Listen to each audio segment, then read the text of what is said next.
Dear student, अस्सलामुअलैकुम। कल हमने गुजराती के पीरियड में पाठ 6 भाषा जाए तो संस्कृति जाए उसके बारे में मालूमात हासिल की थी, जिसका साहित्य प्रकार निबंध है और उसके लेखक है फादर वालेस। लेखक परिचय भी हमने देखा था। उसके बाद हमने देखा था कि किस तरह काका साहेब कालेलकर की तरह ही फादर वालेस को भी सवाया गुजराती की तखल्लुस से हम नवाज सकते हैं, और किस तरह ये पाठ में, ये निबंध में जो लेखक फादर वालेस है उसने गुजराती भाषा का महत्व बताया है।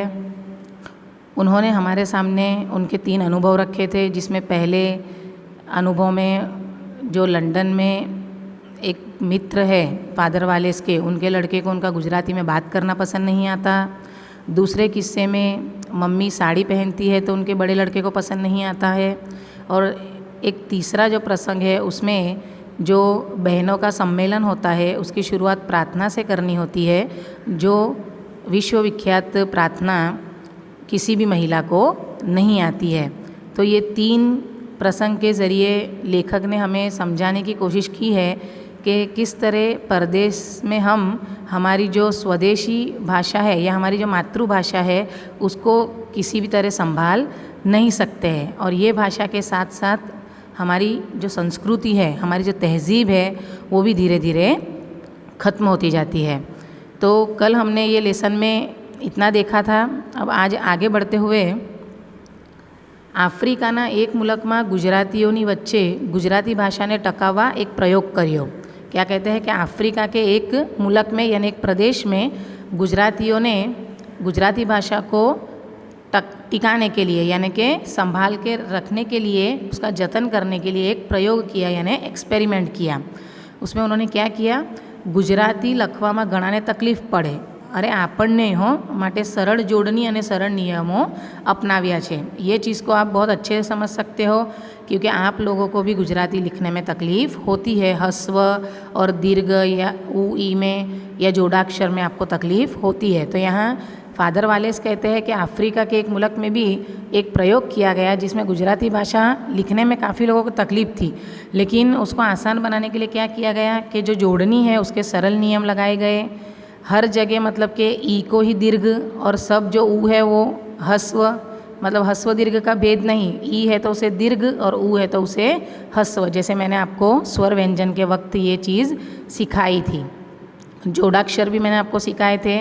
तो ये प्रयोग में जोड़ाक्षर भी नहीं, अनुस्वार भी नहीं। अनुस्वार भी मैंने आपको सिखाया था, जो बिंदु डॉट जो होता है शब्द के ऊपर वो भी नहीं। और कोई भूल अगर हो तो भी वो भूल नहीं गिननी है। क्या कहते हैं, जोड़ाक्षर नहीं, अनुस्वार नहीं, कोई भूल हो तो भूल नहीं गणाय। सारी सगवड़ छे अने उदारता छे। उदारता मतलब कि थोड़ी छूटछाट दी है, थोड़ी नहीं, इसे बहुत ज़्यादा कहेंगे कि भाषा के प्रयोग करने के बावजूद भी हस्व दीर्घ का, जोड़ाक्षर का, अनुस्वार का इन्होंने बिल्कुल भी मतलब के ध्यान नहीं लिया है और भाषा में मतलब के सरलता करने की कोशिश की है। प्रयोग पाछळनो हेतु पण शुभ अने योग्य छे। जो ये एक्सपेरिमेंट किया उसके जो पीछे का मकसद है वो भी अच्छा था।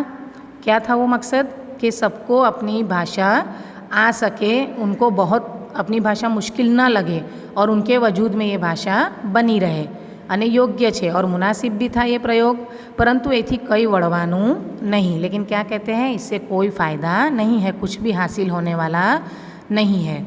गुजराती ने सरल बनावाथी गुजराती टकवानुं नहीं। कहते हैं कि गुजराती भाषा को हम कितनी भी इजी बना लेंगे, ग्रामर के तरीके से कितनी भी छूट छाट दे देंगे, उदारता कर लेंगे, लेकिन फिर भी गुजराती किसी भी तरह परदेश में टिकने वाली नहीं है। दीर्घ हस्वनो सवाल नहीं। कहते हैं दीर्घ हस्व का सवाल नहीं है, क ख ग नो सवाल है, એટલે કે આખી ભાષાનો સવાल है। ये जो क ख ग मतलब जहाँ से ध्वनि शुरू होते हैं, भाषा बनती है, लिखी जाती है, बोली जाती है, ये पूरी भाषा का सवाल है। ए जाए तो जाए अने टके तो टके, ने परदेश में ए नहीं टके। क्या कहते हैं कि अगर क ख ग अक्षर की पहचान गई तो समझो कि भाषा गई, और अगर टिकनी हो तो टिकेगी, लेकिन परदेश में ये नहीं टिकेगी। क्या, हमारी गुजराती भाषा।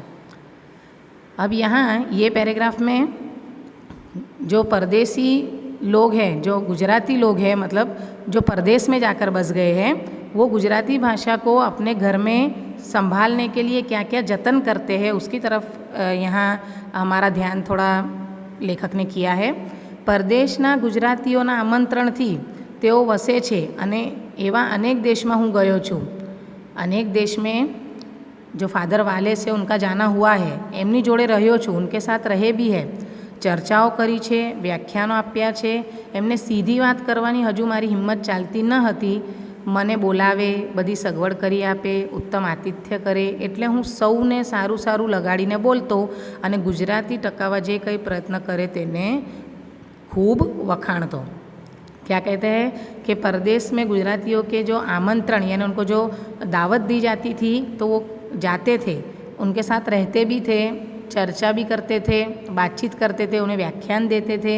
लेकिन अभी तक उनको यानी जो परदेश में रहने वाले गुजरातियों को सीधी सीधी ये बात कहने की लेखक की अभी तक हिम्मत नहीं हुई कि आप कितना भी जतन कर लो, आप गुजराती भाषा को विदेश में अपने घर में नहीं संभाल पाओगे। क्यों नहीं होती थी उनकी ये हिम्मत?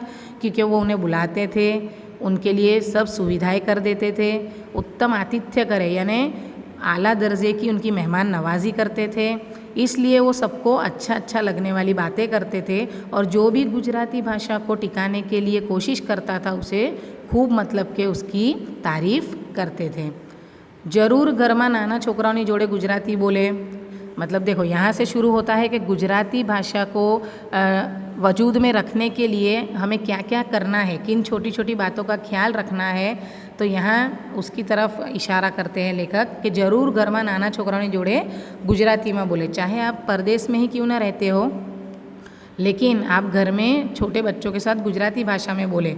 स्कूल में एनो अभ्यास दाखल करावी शको तो कराओ, अगर स्कूल में उसका ये गुजराती में एडमिशन करवाना हो तो कराओ, अने न बनी शके तो स्कूलना समय पछी स्कूलना मकान में भणाओ। यानी अगर स्कूल में उसके वक्त नहीं मिलता है तो स्कूल के जो बिल्डिंग है उसमें उसे अलग से पढ़ाओ।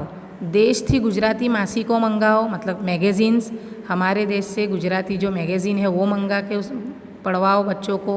गुजराती में प्रवचनों गोठवो, गुजराती भजनों गाओ।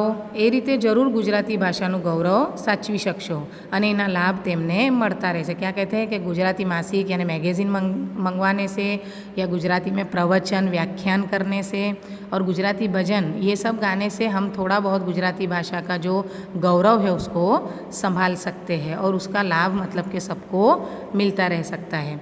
लेकिन अब लेखक क्या कहते हैं कि उनमें हिम्मत आ गई है। किस चीज़ की?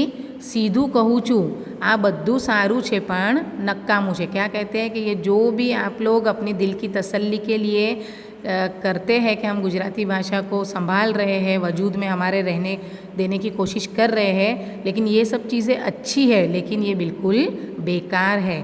एटले के एथी गुजराती तमारे त्यां टकवानुं नथी। इसलिए ये गुजराती तुम्हारे यहाँ ये सब चीज़ें करने से टिकने वाला नहीं है। एनु गौरव सचवातुं नथी, एना लाभ मळवाना नथी। न उसका गौरव आप संभाल पाओगे, उसकी अस्मिता, न उसके लाभ आपको मिल पाएंगे। खोटी भ्रमणा न सेओ, मतलब कि गलत जो गलत फहमी है उसमें आप न रहे कि ऐसा सब करने से आप गुजराती भाषा को संभाल सकते हो। गुजराती तमारा घरोमांथी जाए ज छे, विदेश में रहने की वजह से गुजराती भाषा तुम्हारे घर में से जाएगी ही। बहु तो एक बे पेढ़ी थोड़ू रहशे, ज़्यादा से ज़्यादा एक दो पीढ़ी रहेगी, लेकिन धीरे धीरे धीरे ये कैसे लुप्त होती जाएगी, कैसे गायब होती जाएगी, इसका अंदाज़ा भी आपको नहीं लगेगा, पता भी नहीं चलेगा। बे पीढ़ी पछी नामो निशान नहीं रहे। क्या कहते हैं? 2 पीढ़ी के बाद इसका नामो निशान नहीं रहेगा। ये हकीकत है, ये जानवी जोइए और कहवी जोइए। ये हकीकत को समझना चाहिए और दूसरों से भी कहना चाहिए। खोटू आश्वासन आपवा एकबीजाने सारू लगाड़वानो प्रयत्न व्यर्थ ज छे। क्या कहते हैं कि गलत दिलासा देकर एक दूसरे को अच्छी लगे ऐसी बात करना बिल्कुल बेकार है। भले ही बुरा लगे लेकिन जो सही है वही बोल देना है कि ये सब करने से आप गुजराती भाषा को नहीं बचा पाओगे।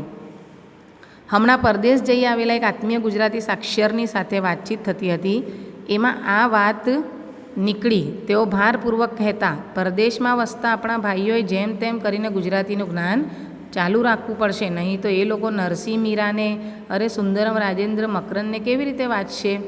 क्या कहते हैं, उनका भी हाल में ही प्रदेश जाना हुआ, वहाँ एक आत्मीय गुजराती साक्षर मतलब गुजरात के रहने वाले पढ़े लिखे एक व्यक्ति के साथ उनकी बातचीत हुई, तो उन्होंने बहुत ही वज़न देकर यानी बहुत ही फ़िक्रमंद होकर कहा कि परदेश में रहने वाले जो हमारे भाई बंद हैं उन्होंने किसी भी तरह गुजराती भाषा का जो इल्म है वो शुरू रखना चाहिए, लेकिन नहीं तो जो ये परदेश में रहने वाले जो लोग हैं या उनकी आने वाली पीढ़ी है वो नरसिंह मीरा, सुंदरम राजेंद्र मकरंद यानी ये जो है ये गुजराती साहित्य के साहित्यकार है, कवि है, तो इन लोगों को हमारी आने वाली पीढ़ी कैसे पढ़ पाएगी, कैसे इन्हें जान पाएगी।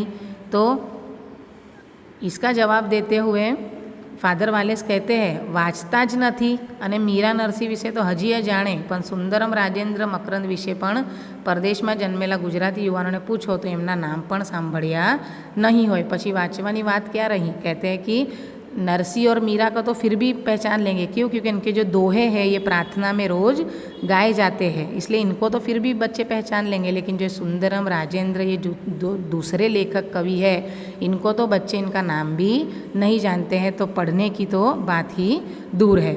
कोई कैसे कि भाषा जाए तो भले जाए, एमा शू, किसी को ऐसा लगता है कि कोई बात नहीं, ये तो एक भाषा ही है ना, अगर जाती है तो क्या हुआ, एक भाषा के बदले हम दूसरी भाषा का इस्तेमाल करते हैं, लेकिन ऐसा नहीं है।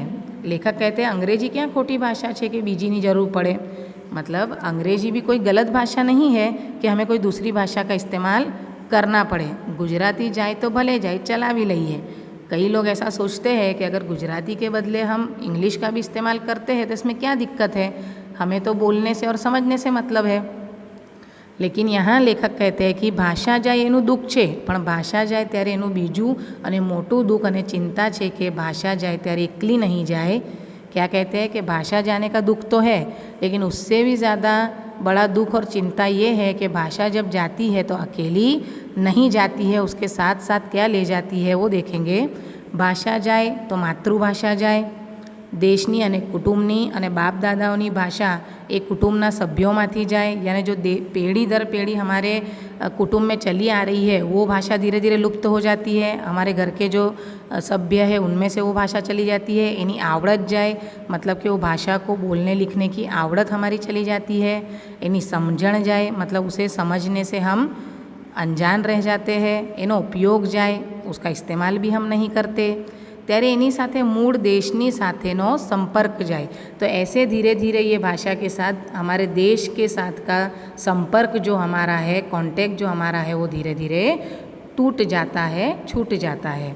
वारसागत संस्कृति સાથેનો संपर्क जाए, संस्कारो जाए, हमारी तहजीब जाती है, मूड़िया जाए, इतिहासनो अने भूतकाळनो अने हृदयनो एक कटको जाए, ए मोटी खोट छे। यहाँ जो भाषा का महत्व समझता है वही ये बातों को समझ पाएगा कि किस तरह भाषा के साथ साथ हमारी तहजीब भी चली जाती है। भाषा અને संस्कृति એકબીજાની સાથે એવી તો સંકળાયેલી છે कि एक जाए तो बीजी जाए। जो हमारी भाषा है और उसके साथ जो है संस्कृति यानी जो तहजीब हमारा कल्चर जो जुड़ा हुआ है वो इस तरह जुड़ा हुआ है कि एक जाता है तो उसके साथ दूसरा भी चला ही जाता है। भाषा ए संस्कृतिનું तटस्थ वाहन नहीं, भाषा और संस्कृति का जो तटस्थ वाहन यानी कोई एक ही ज़रिया नहीं है, लेकिन उसके साथ मतलब एनी साथे ओतप्रोत छे, उसके साथ मतलब के पूरी मिलजुल गई है, दोनों एक दूसरे में मतलब के ओतप्रोत हो गई है, वणाएली है, एक दूसरे के साथ जुड़ी हुई है।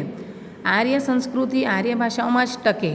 एक प्रयोग करवो हो तो गीताजीना स्थित प्रज्ञाना लक्षणों तमे गुजराती में बोलो, यानी जो इनकी गीता नाम की जो धर्म ग्रंथ है उसमें जो स्थित प्रज्ञ के लक्षण है अगर वो गुजराती में बोलो तो दिल में इतना मतलब कि सुकून नहीं होगा जितना संस्कृत में बोलने में उसको होता है। जैसे कि अगर मैं आपको मिसाल दूँ तो जो हमारा कुरान शरीफ है अगर उसे हम अरबी में पढ़ेंगे तभी उसका एक जहनी सुकून हमें हासिल हो पाएगा।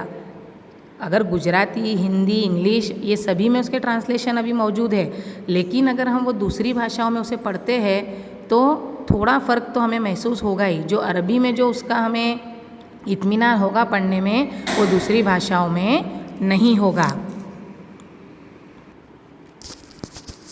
तो इस तरह जो अंग्रेजी भाषा में अगर हम कुछ पढ़ते हैं या ये स्थित प्रज्ञ के लक्षण पढ़ते हैं तो गुजराती के जैसा मतलब जो सुकून है वो हमारे अंदर नहीं आएगा। तो वही बात यहाँ बताना चाहते हैं कि ભાષાનો પ્રભાવ છે, ભાષાનું જોર છે તે જે સંસ્કૃતિમાં આવી છે એની સાથે એકરૂપ થયેલી છે।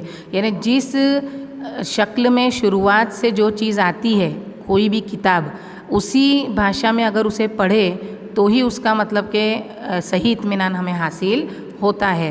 माटे ए जाए तो एना संस्कारों पण घसड़ीने लई जाए छे। क्या कहते हैं कि अगर भाषा जाती है तो उसके साथ तहजीब भी ले जाती है। गुजराती भाषा जाए तो संस्कृति ने पण साथे लई जाए, ये कई ओछू जोखम नहीं। अब उसके बाद यहाँ क्या बात स्पष्ट करना चाहते हैं लेखक कि मारी मूળ बात करी फरी एक बार स्पष्ट कहूँ छूँ, तमे परदेश में न जाओ एम हूँ नहीं कहता। क्या कहते हैं कि आप परदेश में विदेश में शिफ्ट न हो ऐसा मैं नहीं कहता हूँ, ત્યાં रहो एम पण नहीं कहता, सॉरी ત્યાં न रहो यानी वहाँ रहो मत ये भी मैं नहीं कहता हूँ। तमारी इच्छा हो तो जरूर जशो और जरूर रहशो, आपकी अगर मर्जी है तो ज़रूर परदेश में जाओ, वहाँ रहो, वहाँ के रहवासी बनो, पण जशो तो पूरो विचार करीने जशो, लेकिन जाओ तो पूरा सोच समझ कर जाना, रहशो तो पूरो विचार करीने रहशो। शू मळे अने शू जाए, आपको क्या हासिल होगा और आपके हाथ में से क्या जाएगा, कौन सी दौलत चली जाएगी, ये सब का सोच विचार करके ही आपको शिफ्ट होने का सोचना है विदेश में। शानी आशा है अने शानो चौक्कस भारे मोटो भोग है। बराबर जोजो, जमा खाते ठीक रकम है पण गया खाते कई ओछी रकम नहीं ने, मतलब आपके खाते में रकम जमा तो हो रही है लेकिन आपके जो जमा खाता है उसमें से कोई रकम कम भी तो नहीं हो रही है, मतलब आपके पास जो था उसमें से सब कम तो नहीं हो रहा है। ये बात का भी बराबर ध्यान रखना। आखिर में कहते हैं पक्ष बराबर तपास जो, पछी जवू हो तो जरूर जजो पण आँखों बंद करीने नहीं जाओ। लेकिन ये जो सब चीज़ें आपके हाथ में से जाने वाली है, जो आपकी तहजीब आपका कल्चर, इसके आगे मतलब कि आँख बंद करके मत जाना, इसका भी ख्याल रखना। बीजाओना अनुकरण थी यानी दूसरों की देखा देखी करके, फैशन ना जोर थी, पैसा ना मोह थी यानी पैसे कमाने के लिए, प्रतिष्ठानी भूखती तो नहीं जाओ, मतलब कि रुतबा और प्रतिष्ठा इसकी भूख से तो वहाँ मत जाओ। अने साचा कारण थी जवानो विचार करशो और सच में ऐसी कोई खास सच्ची वजह है जिससे जाना चाहते हो, त्यारे पण जवाथी केवो गैरलाभ छे तब भी जाने में वहाँ कितना गैरलाभ है उसका पूरा ख्याल करना। कौन कौन से गैरलाभ है? माँ बाप नो वियोग, माँ बाप से आप दूर हो जाओगे, काम नो अतिरेक, आपका काम बढ़ जाएगा, फैमिली के लिए कम वक्त निकाल पाओगे, लघुमती के जोखम होंगे जैसे शुरुआत में भी मैंने आपको समझाया था। तो ये सब जो चीज़ें आपको प्रिय है इससे आप दूर हो जाओगे और आपके बच्चे भी उससे दूर हो जाएंगे। आपके बच्चों को क्या नहीं अच्छा लगेगा? अगर मम्मी साड़ी पहनेगी तो अच्छा नहीं लगेगा, पप्पा गुजराती में बोलेंगे तो वो अच्छा नहीं लगेगा और उपनिषद की प्रार्थना भी आपको नहीं आएगी। तो इस प्रकार ये पाठ के ज़रिए लेखक समझाते हैं कि किस प्रकार विदेश में रहने से हमारी जो भाषा है वो धीरे धीरे लुप्त हो जाती है। उम्मीद करती हूँ आपको ये लेसन समझ में आया होगा। इसके सवाल जवाब भी आपको नोट में लिख लेने हैं। नेक्स्ट पीरियड में मिलेंगे, तब तक के लिए अल्लाह हाफिज़।